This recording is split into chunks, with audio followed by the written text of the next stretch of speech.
For me, passion is meant to be experienced. I can't tell you for sure this is the only step to get your passion.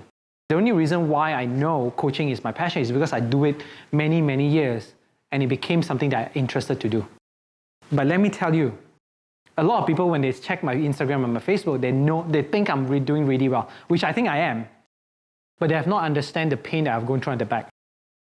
See, people say, it's so fun for you to kind of coach and train because that's your passion. But when you turn your passion into a career, when your life and when your finances is dependent on your passion, that passion doesn't seem that exciting anymore. So one advice I have is really passion doesn't have to be a career. So my biggest advice to this, it's really, number one, you have to experience it. Whatever that you feel you like doing right now, go all in first. Spend 3 months, 6 months, 12 months doing everything in that one thing to see if you like it.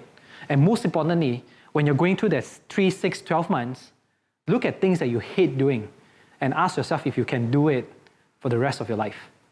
To prepare for a 1-minute talk takes me 3 to 5 hours minimum, right? Is that what I'm excited to do? Not really, but is that what I have to do in order for me to live my passion of actually coaching and training and speaking? Yes. Can I live with it for the rest of my life?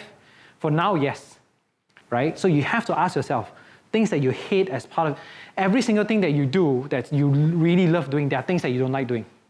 So ask yourself if you are okay with doing those things that you don't like doing.